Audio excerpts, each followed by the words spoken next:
Wai, kun ji cewa Rasha ta ce ta jefo mana bom? Bom kuma to saboda me matsalar mu tsakanin mu da su? Bom? Saboda me muka mata? Bom?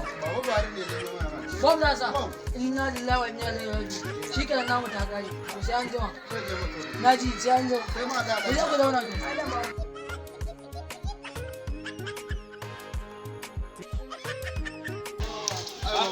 Gayu. Yaro kuna hutawa kenan. A wannan gaskiya. Kai, ni ban ga alamu na fara zama da iyawi ya bane ba. Wai aka yi ko lokaci nake dan baiwa ne. Dan baiwa kuma kusan me yake faruwa ne? Dan baiwa. A'a, ku matsa min ku sha labari. Kayan jikin ka ba su isa wasu masu kyau kake bayani wai kai dan baiwa ne. Ai, yo abin da ya faru a duniyar nan. Gaskiya na ji daɗin yau. Me ke ya faru? Gidan budurwa na je. Na haɗa kaninta. Na bashi naira 500. Gaske? Tana ga ciki ita ma na ba ta 500 buzurar tawa.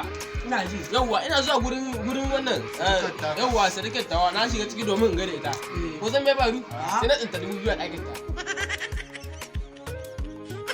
Ake sadakarka? Mana. Sadakarka? Kuma ka dauka? Ta zai. Kuma sai ka dauka? Ban doka ba. Na shin gidan sadakan naka ma ka je kai sata. Sai da kai mewa ne. Wata muku sata na ji. Tsinta na yi. A ɗakin sadakar taka? Ka ɗauki kuɗi? Ka saki kuɗi? Ka ce ai gani na a cikin ɗakin. Kuma an ce in ka ga awa ƙasa ka ɗauka. Na shiga cikin gidan kuwa na ga naira 500. Amma fa tare ka fara nuna cikin gidan budurwarka? Aikin sadaka na kuwa. Wannan sata ce. Wannan ba sata bane. Kwakin mutunci ne. Dan na ce na ina in sadari. Marasi. Daga na ce na? Marasi. Marawa gidanka? Kaka, zo ka rike kamar Kaka zo ka rike niyan shi. Ka za ka rike kamar Yana rike kamar. Kaka mu zo.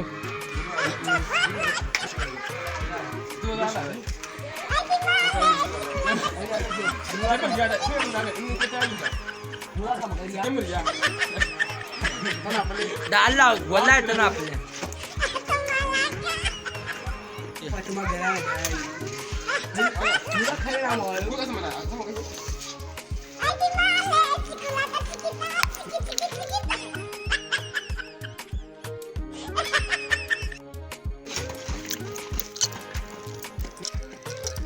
Ya sha kwan. Na cije ka. Allah. Dan wala shege ba. Ina son nada, zo ne.